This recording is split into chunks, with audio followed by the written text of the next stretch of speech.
Hello everyone, this is Satyendra Kumar. आप सभी का जीएस वाला एकेडमी में मैं सत्येंद्र कुमार आप सभी का हार्दिक अभिनंदन एवं वंदन करता हूं। सभी को वेरी वेरी गुड आफ्टरनून, सभी को राम राम, सभी को राधे राधे, सभी को आदाब। जितने भी एस्पिरेंट्स हैं जो मुझसे ऑनलाइन और ऑफलाइन कनेक्ट है, तो आ जाइए। उन सभी के लिए करंट अफेयर से संबंधित एक स्पेशल टॉपिक को कवर करने की कोशिश करेंगे जो सभी एग्जाम के लिए मोस्ट मोस्ट इंपॉर्टेंट है। रिसेंटली आप न्यूज में देख रहे हो कि डीआरडीओ के द्वारा एक मेडिसिन विकसित की गई है। तो उस मेडिसिन का नाम क्या है, डीआरडीओ से संबंधित जो भी जानकारी है, किस लैब के द्वारा इस मेडिसिन को विकसित किया गया है, तो आइए हम लोग इससे संबंधित जानकारी को आज के अपने लेक्चर में शेयर करेंगे आपके साथ।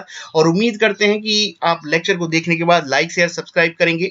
और लेक्चर को आगे ले जाने से पहले सिर्फ एक पैगाम, एक मैसेज इतना सा कि अपने दिमाग को, अपने मस्तिष्क को अपने आसपास पॉजिटिव बना के चलिए।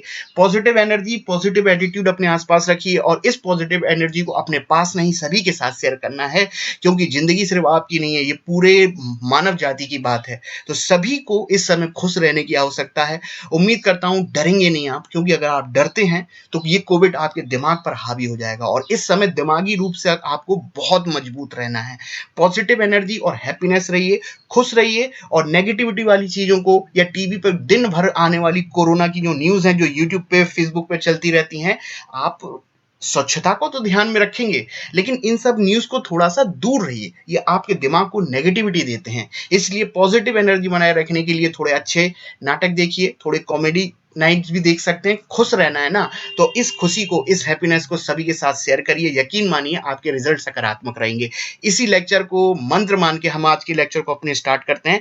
तो आइए देखते हैं कि कौन सी ड्रग है जो जिसका नाम एंटी कोविड ड्रग है। एंटी तो हो गया अपोजिट में उसके, तो हम समझ सकते हैं जो डेवलप की गई है डीआरडीओ के द्वारा। इसका क्या नाम है, किसके द्वारा विकसित किया गया है, डीआरडीओ किसके अधीन काम करती है, तो सभी पॉइंट्स को हम लोग आज के लेक्चर में जानेंगे।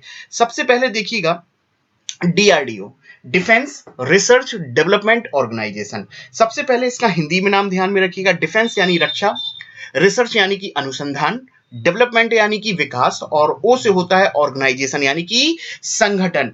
डीआरडीओ जो कि मिनिस्ट्री ऑफ डिफेंस यानी कि रक्षा मंत्रालय के अधीन कार्य करने वाली एक स्वतंत्र शीर्ष इकाई है जो आपकी रक्षा से संबंधित कार्य करती है। ध्यान रखिएगा, इसी डीआरडीओ के द्वारा और इसकी जो लैब है उसके द्वारा इस मेडिसिन को विकसित किया गया है। तो ध्यान रखिएगा, डीआरडीओ मिनिस्ट्री ऑफ डिफेंस के भीतर कार्य करती है। अभी डीआरडीओ से संबंधित और भी पॉइंट्स को हम लोग यहाँ पर नेक्स्ट स्लाइड में जानने की कोशिश करेंगे। 1958 में स्थापना की गई डीआरडीओ की, ध्यान रखेंगे। अब देखिएगा, डीआरडीओ ने ये जो मेडिसिन विकसित की है, इसको डीआरडीओ की किसी लैब के द्वारा विकसित किया होगा। उसका नाम हम आगे जानेंगे। पहले तो ये ध्यान में रखना कि इस मेडिसिन पर स्वीकृति प्रदान करने वाली भारत में कोई एक ऐसी संस्था होगी जो ड्रग्स को सर्टिफाइड करने का काम करती होगी या उसको स्वीकृति देने का काम करती होगी। तो उस स्वीकृति देने वाली संस्था का नाम है drugs controller general of India, DCGI, और इसके हेड है विजय सोमानी। ध्यान रखिएगा, ठीक है। तो सबसे पहला क्वेश्चन तो यही है कि जो डीआरडीओ के द्वारा जो विकसित है मेडिसिन जो आपकी, उसको स्वीकृति प्रदान करने वाली संस्था का पूरा नाम क्या है और उसके हेड कौन है आपका। तो सामने लिखा हुआ है डीसीजीआई या drugs controller general of India, जिसके हेड है विजय सोमानी, ठीक है। अब हम लोग थोड़ा सा आगे बढ़ते हैं।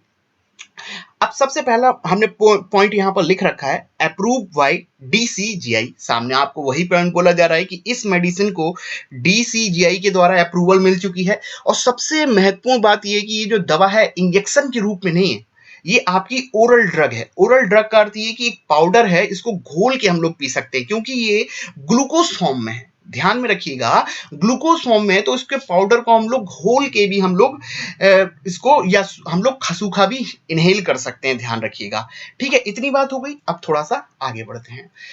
ये इमरजेंसी पर्पस के लिए ही है, ध्यान रखना। ये इमरजेंसी पर्पस के लिए, या आपात स्थिति में जब कोरोना के सिम्टम ज्यादा हो जाएंगे तब यह दवा आपकी बहुत कारगर सिद्ध हो सकती है, जैसे रिजल्ट आपको देखने को मिले हैं।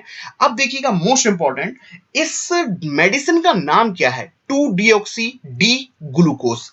2 deoxy D glucose, most important, ये सामने आपका दवा का नाम लिखा हुआ है कि ये ग्लूकोज फॉर्म में है, तो आप समझ रहे हो ना, सीरिंज या इंजेक्शन लगाने की आवश्यकता नहीं है। मेडिसिन का नाम आपके एग्जाम के लिए मोस्ट इंपॉर्टेंट है, एग्जाम में पूछा जा सकता है। चलिए आगे बढ़ते हैं।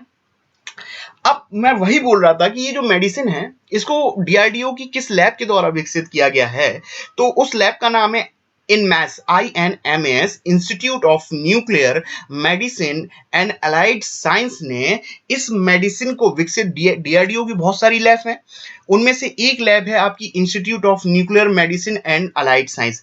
इस लैब के द्वारा इस 2DG को विकसित किया गया। यहां पर यह भी ध्यान में रखना है कि इस मेडिसिन को विकसित करने में institute of nuclear medicine and allied science में डॉक्टर रेडी लैब, जो कि हैदराबाद में है, उसका भी कंट्रीब्यूशन है, या डॉक्टर रेडी लैब के कंट्रीब्यूशन या इसकी सहायता से भी ये मेडिसिन आपकी विकसित की गई है। उम्मीद करता हूं आप ध्यान में रखेंगे।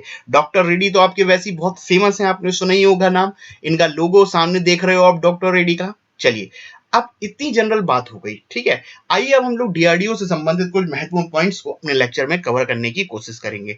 तो आप देख रहे हो कि 1958 में डीआरडीओ की स्थापना की गई थी, जब ये स्वतंत्र ऑटोनोमस रक्षा से संबंधित इकाई नहीं होती थी, कुछ टेक्निकल डेवलपमेंट एक विभाग के रूप में स्थापना की गई। आगे चल के 1980 में ये एक ऑटोनोमस संस्था के रूप में हम लोग को देखने को मिलती है। डीआरडीओ 1980 में स्टेबलाइज तो 1958 में हुई, लेकिन ऑटोनॉमस और एक सेपरेट डिपार्टमेंट के रूप में 1980 के रूप में ये काम करना चालू हुआ, ध्यान रखेंगे। इसके वर्तमान में कौन है हेड आपके? सतीश रेड्डी इसके चेयरमैन हैं, या डायरेक्टर भी बोल सकते हो। हेडक्वार्टर कहां पर है आपका? न्यू दिल्ली में है, और हेडक्वार्टर जो भी उसको डीआरडीओ भवन के नाम से जानते हैं, और ये मिनिस्ट्री ऑफ डिफेंस के अंतर्गत काम करने वाली संस्था है। और हम जानते हैं कि भारत में रक्षा मंत्री कौन है? राजनाथ सिंह। ये किस मिनिस्टर के अधीन काम कर रही होगी? राजनाथ सिंह, क्योंकि राजनाथ सिंह आपके कौन से हैं? डिफेंस मिनिस्टर हैं। उम्मीद करता हूं कि इस लेक्चर के माध्यम से मैंने आपको कुछ बेसिक जानकारी देने की कोशिश करी। अगर आपको लेक्चर पसंद आ जाए तो लाइक शेयर सब्सक्राइब में बिल्कुल कंजूसी नहीं करेंगे। चैनल को लाइक करिए, शेयर कीजिए, सब्सक्राइब करिए, कोई पैसा नहीं लगता है। और नॉलेज जहां से भी आपको मिल सके तो वहां से नॉलेज लेना चाहिए, क्योंकि शिक्षा एक ऐसा रास्ता है जो लाइफ लॉन्ग आपका चलता रहता है, ठीक है, ध्यान रखेंगे। तो लाइक शेयर सब्सक्राइब करें। मेरा नाम SKB सत्येंद्र कुमार वर्मा सर, जहां पर मैं आपको हिस्ट्री, करंट अफेयर और पॉलिटी और साथ में टीचिंग एग्जाम से संबंधित चाइल्ड पेडागोजी पर लेक्चर बना रहा हूं।